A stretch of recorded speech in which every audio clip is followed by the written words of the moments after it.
Hello, and welcome to the True Crime Lounge. So, today we are going to be talking about Harvey Weinstein. And yes, this episode is pre-recorded. As most of you know, I am in school, and I do work full time, so I try to have to find a balance here. So I try to make Saturdays my true crime day. So, along with my schoolwork day, but I try to go ahead and make this pre-recorded so you guys can have this uploaded to you by 9 o'clock on Saturday mornings. But let's get started with the True Crime Lounge on True Crime Saturday as we talk about Harvey Weinstein. Who is Harvey Weinstein, you might add? Well, he was friends with Jeffrey Epstein, if that tells you anything. But no, Harvey Weinstein was a film mogul who helped produce such acclaimed features as Pulp Fiction, Good Will Hunting, and Shakespeare in Love. He was fired back from his studio in 2017 amid allegations of sexual harassment and later convicted of committing a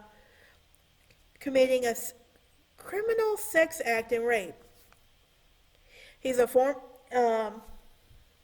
helped establish Miramax Corporation when his brother, Bob... There we go. Let's try it one more time. He helped establish the Miramax Film Corporation, with his brother Bob in 1971. Miramax went on to produce critical and commercial hits like I said earlier, two of them, Pulp Fiction and Shakespeare in Love. Excuse me. And the brothers found more success after launching the Weinstein Company in 2005.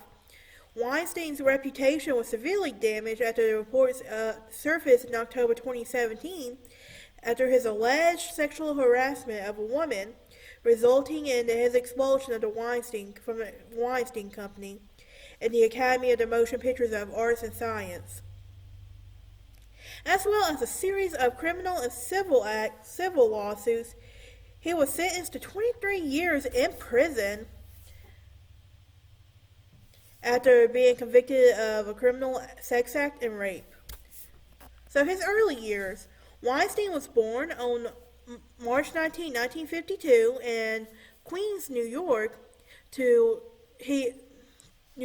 He's the older son of Max and Miriam Weinstein. Harvey and his brother, Bob, developed their business sense from Max, a diamond cutter, along with the love of movies that shaped through Saturday afternoons together at the theater. After graduating from the State University of New York at Buffalo in 1973, Weinstein remained in the area and launched a concert promotion business. He purchased a theater in downtown Buffalo, and he began airing concert films.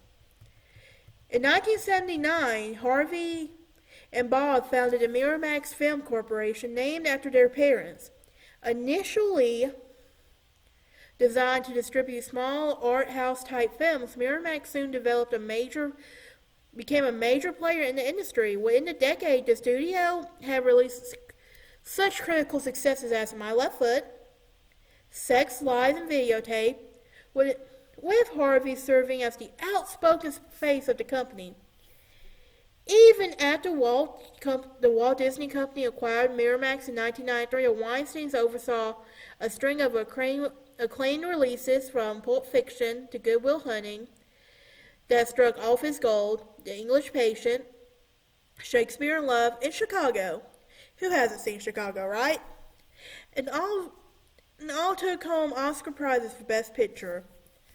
The brothers departed Miramax in 2005 and founded the Weinstein Company, a new venture that would produce similar movies: The King's Speech, The Artist, both best-claimed honors at the Academy Awards, while Silver Linings Playbook, The Butler, and Lion also receptive audience. In the late 2013, Harvey and Bob reunited with Miramax through a co-production and co-distributing deal.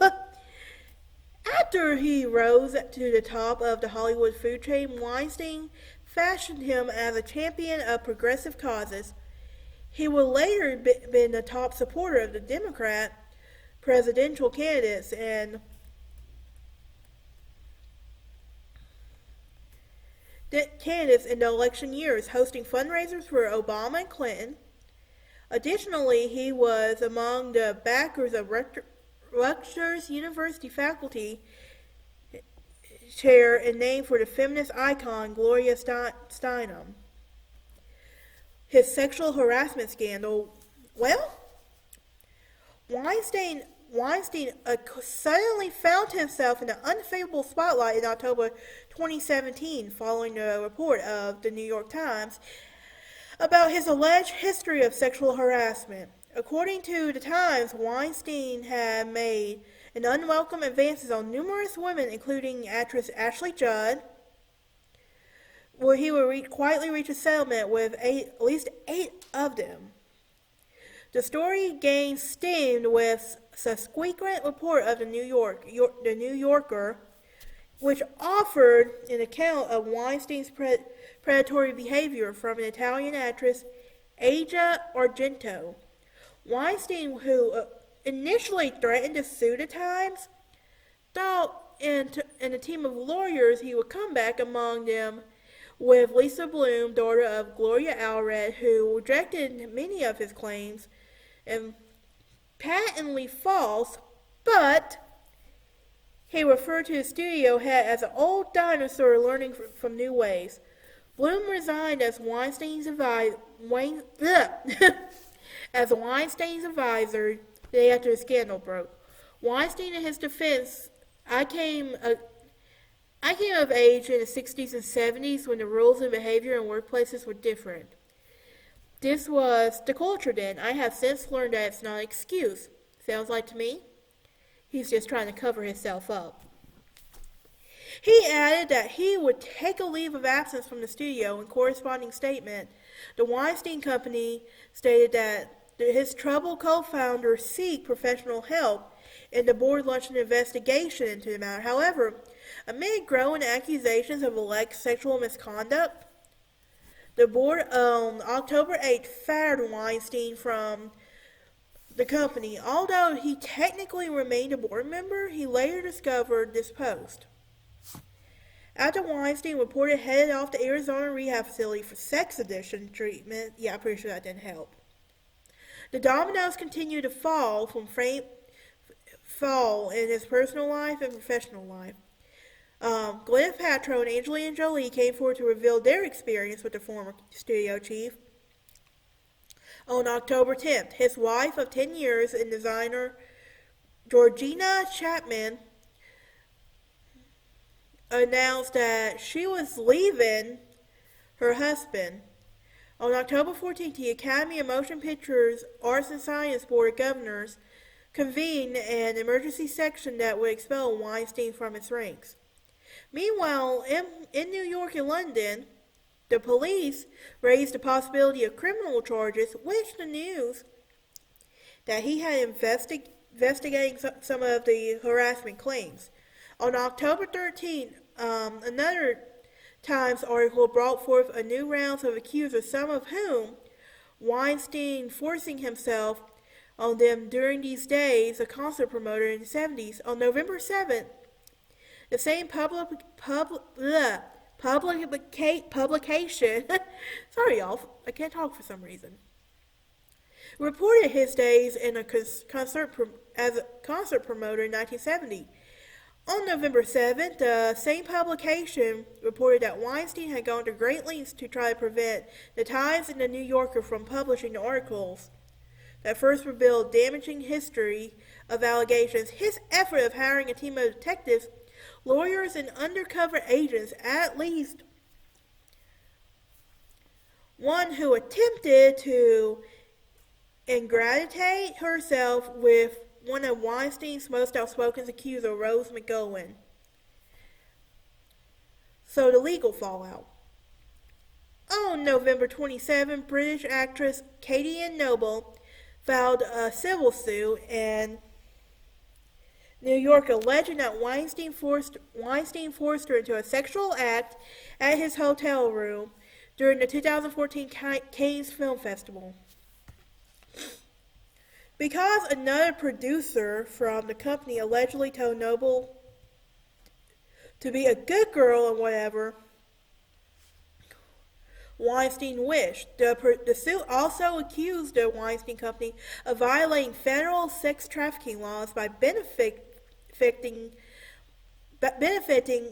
yeah. Let's try it one more time.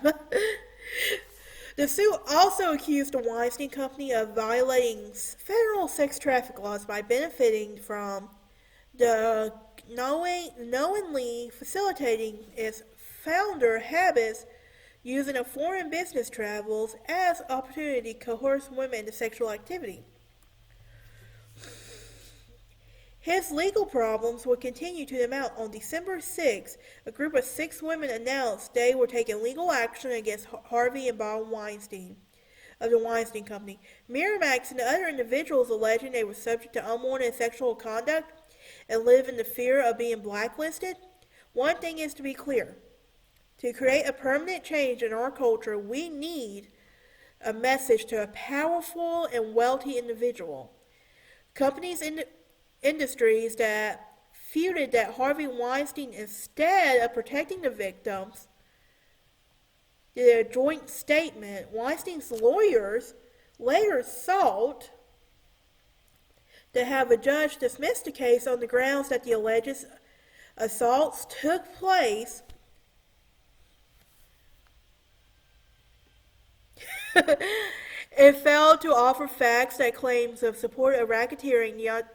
The attorneys cited earlier comments from Mel Streep about how Weinstein was always respectful in their relationship. In the line of defense, Streep called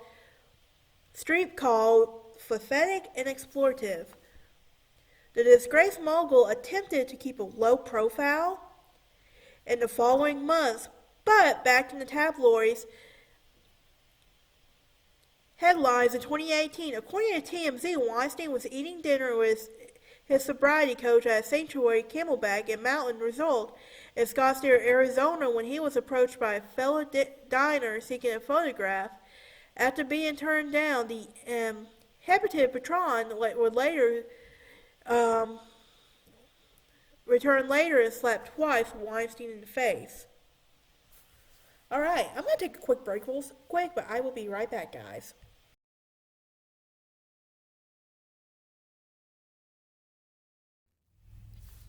And we are back, and now we're going to focus on 2006 onward.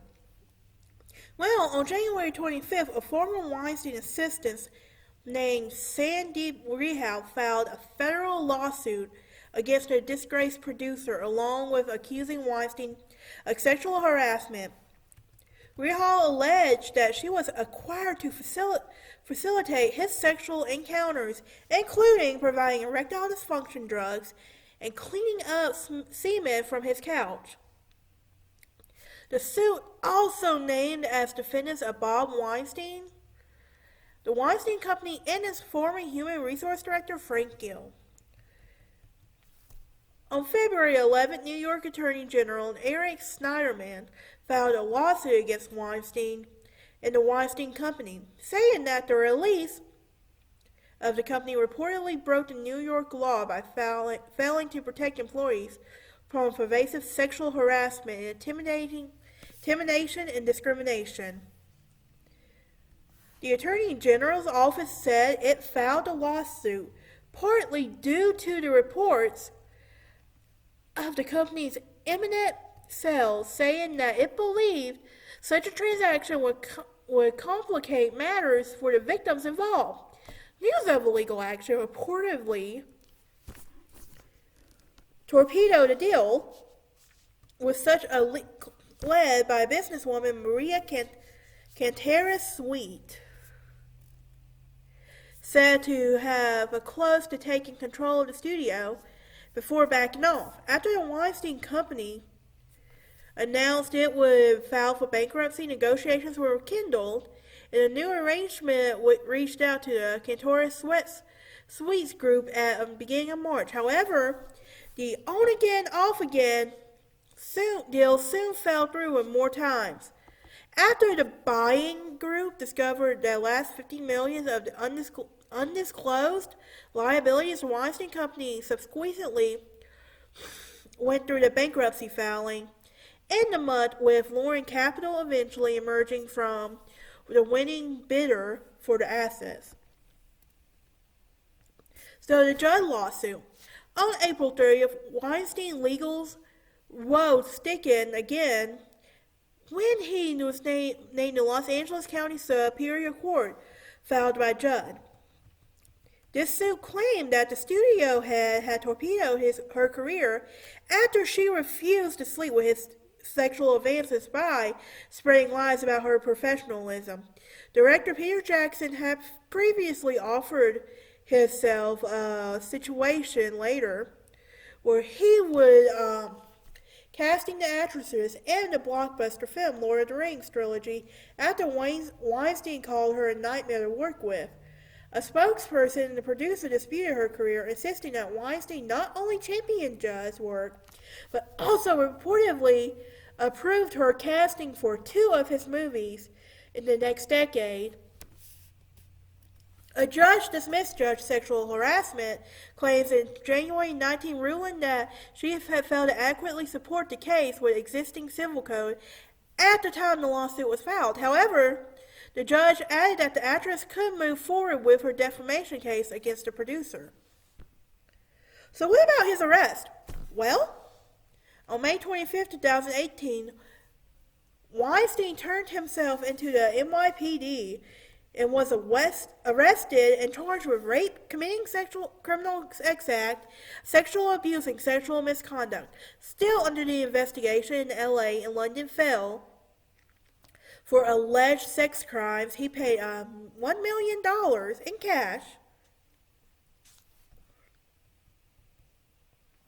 to post bail, surrendered his passport, and was issued an ankle monitor. Days later, a New York grand jury indicted the producer on charges of rape in the first and third degree and first degree criminal sex act. His lawyer said that Weinstein will plead not guilty and vigorously defend against these unsupported allegations that he strongly denies.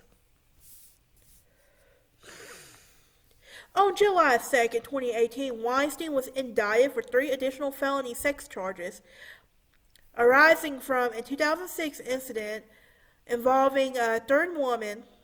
Weinstein was indicted on 1 count of criminal sex act in the first degree, 2 counts of predatory sexual assault. They carried the potential of 10 years to life in prison. In August, a German actress filed with a federal lawsuit in Los Angeles, allegedly that Weinstein had raped her during the Cannes Film Festival in 2002. According to CNN, she was suing the producer for violation of human trafficking laws, assault, battery, and false imprisonment. On May 23, 2019, Weinstein announced that he had reached a tentative $44 million settlement to resolve civil lawsuits over the alleged sexual misconduct, although negotiations ultimately fell through into December. Reports of a near $25 million lawsuit emerged with the sum to be paid to the alleged victims by the insurance companies representing the Weinstein Company. Additionally, the terms of the agreement precluded that Weinstein from having to admit any wrongdoing. He should admit it. He knows what he did was wrong, but yet he's never going to. That's the sad truth right there. So that was me being biased, so I'm going to get back to the unbiased part. So conviction and sentencing. On July 6, 2020, as Weinstein's trial on rape and sexual assault charges was set to begin in New York courthouse, the producer was charged with 4 new felony counts of sexual assault in Los Angeles County. LA District Attorney Jackie Lacey said that she expected Weinstein to face the charges in California following the conclusion of the New York trial. On February 24th, 2020, Weinstein was found guilty on 2 counts of criminal sex acts against Miriam Haley and was rape in the third degree. He was also found not guilty on 3 accounts: predatory sexual assault and rape in the first, against Jessica Mann. On March 11th, he was sentenced to 23 years in prison in order to register as a sex offender. Following his sentencing hearing, Weinstein admitted to Manhattan's Bellevue Hospital for chest pains, where he was later transferred to Wano Correctional outside Buffalo, New York, where he was held in isolation after testing positive for coronavirus. Shortly after his sentence was signed in April, it was reported that he was facing additional charges for sexual battery and restraint in LA County in connection with his alleged attack on a woman in Beverly Hills in May 2010. In June 2020, his survivors are awarded an $18.875 million settlement and part of the class action lawsuit. So what do y'all think? Do y'all think Weinstein really did it? I'm trying not to be biased on this because this topic is very sensitive to me, but it does anger me when I hear cases like this and a lot of people getting a slap on the wrist. It also angers me when false victims come forward. See, for the longest time, so it's just one of those things. But let me know what y'all think. I will see y'all next time.